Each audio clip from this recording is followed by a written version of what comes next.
오늘도 영광스러운 하나님의 말씀은 에베소서 1장 15절부터 19절까지입니다. 에베소서는 읽으면 읽을수록 정말 빨리 읽기가 어려운 책이에요. 저는 오랜 동안 사실 풀리지 않는 숙제가 있었어요. 사도행전을 보면은 이 바울이라는 사람의 모습이 아주 상세하게 그려지는데 참 놀라운 사람이에요.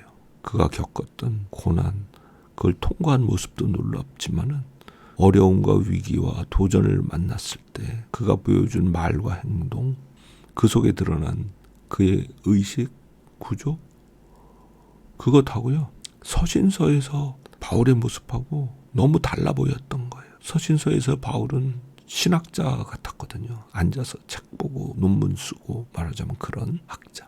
사도행전의 바울은 엄청난 기적을 행하는 부흥사. 오늘날은 찾아볼 수도 없는 그런 사람. 이 두 개가 매치가 안 되는 거예요.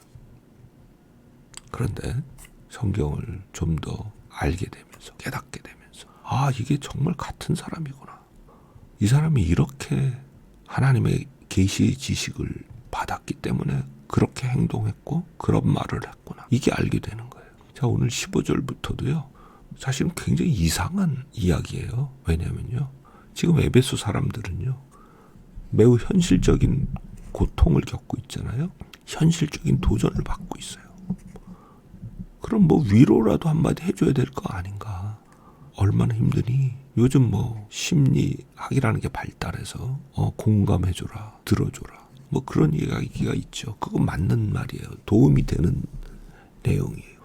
그러나 바울이 말하는 방식은 매우 달라요. 지금 그렇게 쉽지 않은 상황에 있는 사람들에게 바울은요. 창세전에 하나님의 계획을 이야기했고요. 오늘 읽은 말씀을 보면요. 그래서 너희가 제발 마음의 눈이 밝혀지고 깨달으면 좋겠다. 이 계시의 지식 그걸 좀 알면 좋겠다. 15절부터 17절까지 그 이야기 하거든요. 그럼 그거 아는 것하고 에베소 교인들이 현실의 삶의 도전 속에 살아갈 때 필요한 것하고 어떤 관련이 있느냐? 절대적으로 관련이 있다라고 바울은 생각한 거죠. 바울의 기도대로 그들의 마음의 눈이 밝아지고 그들의 참된 영원한 운명, 그들의 소망, 그게 무엇인지 그들이 뚜렷이 보게 되고 그들이 예수 믿는 성도로서 받게 될 유업이 얼마나 놀라운가. 이걸 알게 되면요. 그 어떤 상황에서도 기뻐할 수밖에 없었을 거예요. 왜? 이 잠시 지나가는 고통의 세월이 있지만은 그들을 기다리고 있는 영원한 영광이 이미 그들에게 주어져 있다는 걸 알기 때문에. 바울 자신이 그랬잖아요. 그 바울이 심지어 뭘 했냐고 하면은 고린도후서 5장에 보면 우리가 담대하여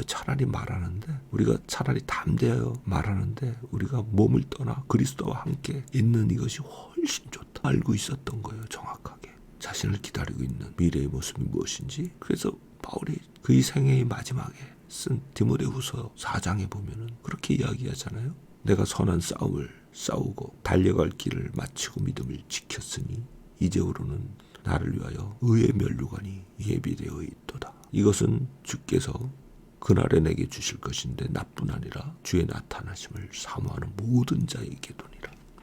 이게 그 속에 정말 태양처럼 빛나고 있는데 이 세상에서 무엇이 괴롭고 무엇이 두렵겠냐고요. 그런데 거기서 그치지 않아요. 자, 19절에 뭐라고 하냐면요. 이거 매우 현실적인 얘기거든요. 믿는 우리를 향한 그의 능력의 지극히 크심이 어떠한 것을 너희가 알았으면 좋겠다. 현실적인 이야기라고 제가 하는 게 그의 능력. 자, 능력이란 게 뭐예요? 무언가 할 수 없는 걸 하게 하는 힘. 그게 능력이잖아요. 그렇죠? 능력이 있다 없다. 뭘로 알아요? 뭘 할 수 있냐 없냐잖아요.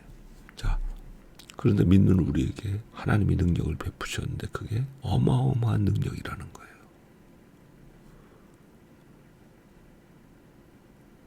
능력이 지극히 크시다는 거예요.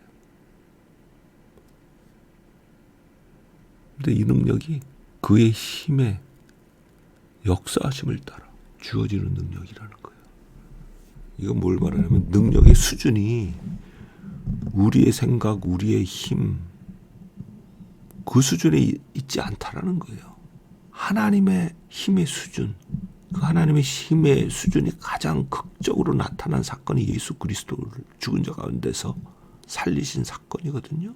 그 하나님의 수준의 힘이 우리에게 주어졌다는 거죠. 저는 그런 능력이 있는지 모르겠는데요. 그건 우리의 반응이에요. 정상적인 반응이에요. 그러나 계시의 눈을 뜰 때 우리가 어떤 능력을 가지고 있는가, 그걸 알 수 있기 때문에 바울이 너희가 계시의 정신을 받고 너희 마음에 눈을 뜨도록 내가 그렇게 기도한다, 그렇게 이야기하는 거죠. 그 눈을 뜰 때 사도행전에 보였던 바울의 모습처럼 그렇게 에베소에 있는 그들도 살아갈 수 있다라고 바울이 알고 있었기 때문에 이런 기도를 한 거예요. 가장 근본적인 대책을 위해서 바울이 기도했던 거죠. 딴다리 긁는 기도가 아니라고요. 오늘 우리도 이 기도를 해야지요. 우리의 마음의 눈이 떠져서 우리 부르심의 소망이 무엇인지, 성도인 우리 안에 하나님께서 주신 유업의 풍성함이 도대체 어느 정도인지, 그 다음에 우리에게 주신 그의 능력의 지극히 크심이 어느 정도인지를 우리가 알 수 있도록 그렇게 오늘 기도하며 나아갈 때, 그렇게 평생 기도하며 살아갈 때 우리는 그 어떤 삶의 도전, 어려움 가운데서도 바울이 보여주었던 모습처럼 그리스도의 은혜로 이기고도 남는 삶을 살아갈 줄을 믿습니다. 오늘도 복된 하루 되기를 바랍니다.